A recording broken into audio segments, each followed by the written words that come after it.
Hello everyone, आज का video बहुत ही इंटरेस्टिंग होने वाला है क्योंकि आज हम इस वीडियो में बात करेंगे कि कनाडा के घर कैसे होते हैं और किस किस टाइप के होते हैं along with the pros and cons of each house, जिसे सुनकर आज आप भी हैरान रह जाओगे। Also in the end of the video we are gonna share our personal choice as well with reason, so video में एंड तक बने रहिएगा। तो सबसे पहले है सेमी डिटैच्ड हाउस। ये दो घर आपस में जुड़े हुए होते हैं और they share a common wall with each other. इन दोनों घरों की जो एंट्रेंस है वो सेपरेट होती है। एक घर की एंट्रेंस एक साइड पे और दूसरे घर की एंट्रेंस दूसरी साइड पे होती है। और अगर इनके प्रॉस की बात की जाए तो इन घरों में हमें काफ़ी लार्ज स्पेस मिलता है, जिसमें कि प्राइवेट ड्राइवे भी इंक्लूडेड होता है। ऑल्सो इनमें जो मेंटेनेंस की कॉस्ट है वो भी शेयर की जाती है, क्योंकि दोनों घर जो कॉस्ट है आपस में शेयर करते हैं, तो मेंटेनेंस कॉस्ट जो है इन घरों की कम होती है। और अगर इनके कॉन्स की बात की जाए तो इन घरों में जो प्राइवेसी है वो कम होती है, बिकॉज़ ये दोनों घर आपस में जुड़े हुए होते हैं और ये यहाँ पे जो घर है कनाडा में लकड़ी के बने हुए होते हैं, तो जो आवाज़ है वो एक घर से दूसरे घर में ट्रैवल करती है, तो जो प्राइवेसी है इन घरों में कम होती है। प्लस जो बैकयार्ड का एक्सेस है वो भी लिमिटेड मिलता है, बिकॉज़ जो बैकयार्ड है दोनों घरों का आपस में शेयर हो जाता है। एंड ऑल्सो यहाँ पे ऐसे होता है कि आप किसी भी घर में रहो, आपको जो स्कूल और पार्क हैं वो आपके घर के पास आपको मिल जाते हैं, बिकॉज़ हर एक लोकेलिटी में 2 से 3 स्कूल और पार्क होते ही हैं, तो आपको ये फैसिलिटी तो हर एक घर में मिल जाएगी। प्लस अगर आपका घर 500 मीटर रेडियस से बाहर है तो स्कूल की तरफ से आपको free of cost bus service भी मिलती है। कनाडा के स्कूल का फुल वीडियो भी आपको इस चैनल पे मिल जाएगा। देन नेक्स्ट बात करते हैं डिटैच्ड हाउस की। ये घर किसी और घर से जुड़ा हुआ नहीं होता, इसके राइट और लेफ्ट दोनों साइड पे स्पेस होती है, तो इस घर की अपनी एक प्राइवेसी होती है। और अगर बेसमेंट की बात की जाए तो डिटैच्ड और सेमी डिटैच्ड दोनों हाउस में आपको बेसमेंट मिलती है। यहाँ पे कुछ लोग बेसमेंट को as a extra living space use करते हैं, उसको फैमिली रूम में या फिर जिम में कन्वर्ट कर लेते हैं, बट कुछ लोग उसको बेसमेंट को लीगल बेसमेंट में कन्वर्ट करते हैं और उसको रेंट आउट करके एक एक्स्ट्रा इनकम सोर्स बनाते हैं, जिससे कि उनकी मॉर्गेज पेमेंट में हेल्प मिलती है। और अगर प्रॉस की बात की जाए तो इन घरों में आपको फ्रंट यार्ड और बैक यार्ड का फुल एक्सेस मिलता है, सो आप उसको अपने अकॉर्डिंग यूज़ कर सकते हो। सो आपको एक फ्लेक्सिबिलिटी मिलती है for family activities, for gardening, क्योंकि आप किसी दूसरे घर से शेयर नहीं कर रहे होते कुछ भी अपना स्पेस, तो आपको फुल फ्रीडम मिलती है किसी भी तरह से अपना बैक यार्ड और फ्रंट यार्ड को यूज़ करने का। And another biggest advantage is that कि इन घरों की अपनी प्राइवेसी होती है, बिकॉज ये घर किसी और घर से जुड़ा हुआ नहीं होता, तो that is I think the biggest advantage of these houses. तो अगर अब डिसएडवांटेज की बात की जाए तो ये वाले घर सेमी डिटैच्ड हाउस के कंपैरेटिवली ज़्यादा एक्सपेंसिव होते हैं और इन घरों की जो फुल मेंटेनेंस की रिस्पॉन्सिबिलिटी आपकी होती है, बिकॉज सेमी डिटैच्ड में क्या होता है कि मेंटेनेंस की जो भी कॉस्ट होती है वो शेयर हो जाती है, बट इसमें सारा जो कॉस्ट है आपको आप रिस्पॉन्सिबल होते हो उसके लिए। ऑल्सो जो प्रॉपर्टी टैक्स है वो भी इन घरों का ज़्यादा होता है as compared to semi detached house. And these houses can have multiple floors as well. ये घर आपको सिंगल स्टोरी भी मिल सकते हैं और मल्टीपल स्टोरी भी इन घरों में हो सकता है।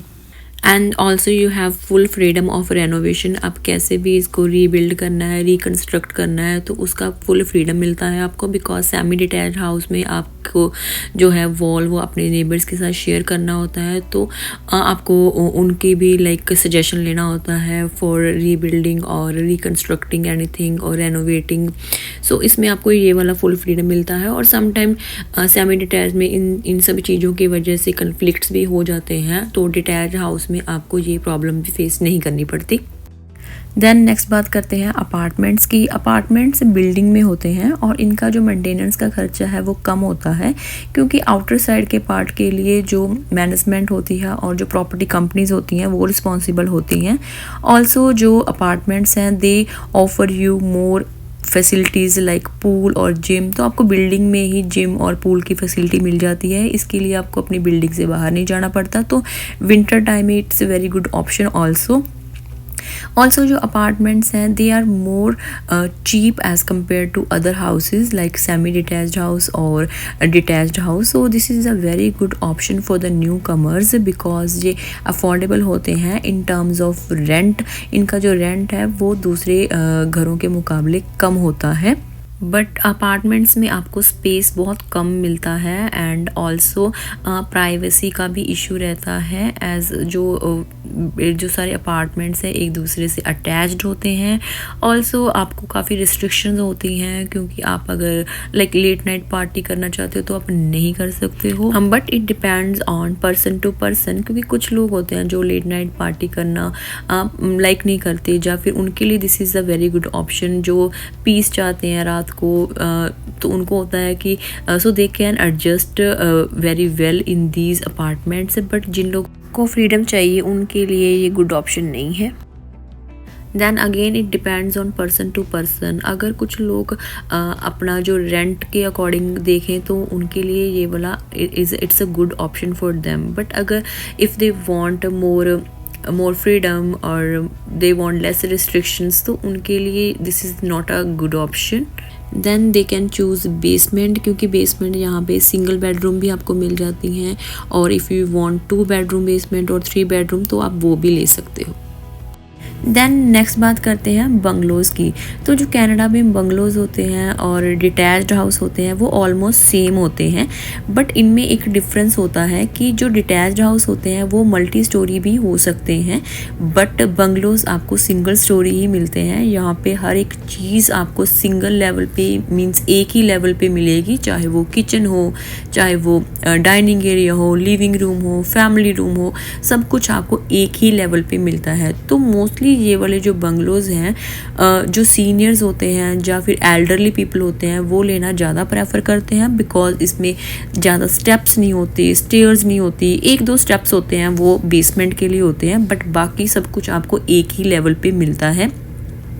जैसे कि मैंने कहा ये ऑलमोस्ट डिटैच्ड हाउस के जैसे होते हैं, तो इट मीन्स इनमें बहुत ज़्यादा मीन्स काफ़ी प्राइवेसी होती है क्योंकि ये राइट साइड से और लेफ़्ट साइड से इनमें स्पेस होती है, ये ओपन होते हैं, ये किसी भी दूसरे हाउस के साथ अटैच नहीं होते, किसी के साथ अपनी वॉल शेयर नहीं करते, तो इसमें हमें काफ़ी ज़्यादा प्राइवेसी मिल जाती है। बट इसका एक डिसएडवांटेज ये भी है कि ये जो बंगलोज़ होते हैं ये काफ़ी लार्ज एरिया में बिल्ड होते हैं, तो इनका क्लीनिंग का भी उतना ही काम होता है, तो क्लीनिंग का काम इसमें बढ़ जाता है। देन नेक्स्ट बात करते हैं टाउन हाउस की। तो town house is a multi floor home जो अपनी दोनों साइड की जो वॉल है वो नेबर के साथ शेयर करता है। Also it comes with small front area और स्मॉल बैकयार्ड। इनका जो बैकयार्ड और फ्रंट यार्ड होता है वो बहुत कम स्पेस होती है उसमें, but they offer more privacy as compare to apartments. तो ये जो टाउन हाउस होते हैं वो दो या 3 मंजिल होते हैं, तो स्टेयर्स इसमें बहुत ज़्यादा होती हैं। एक लेवल पे लाइक इसमें किचन है, एक लेवल पे लिविंग रूम मिलेगा आपको, एक लेवल पे मान लो आपका बेडरूम है। तो अगर आपकी जो लॉन्ड्री एरिया है अगर सपोज करें कि बेसमेंट में है तो एंड आपका रूम 3rd फ्लोर पे है, तो आपको जो सारा लॉन्ड्री का है पहले आपको नीचे बेसमेंट में आना पड़ेगा, उसके बाद आपको अगेन जो सारा लॉन्ड्री करने के बाद फिर से आपको अपने 3rd फ्लोर पे जो आपका रूम है मान लीजिए, तो आपको सारा उसमें मेंटेन करना होगा। तो this is a very difficult thing to do in town house.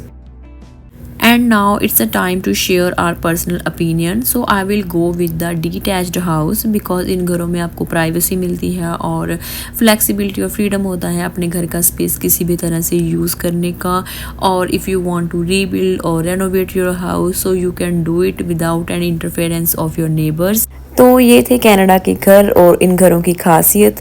तो आप भी ज़रूर शेयर कीजिएगा कि आपको कौन सा घर सबसे अच्छा लगा और आप यहाँ पे कौन सा घर लेना प्रेफर करोगे।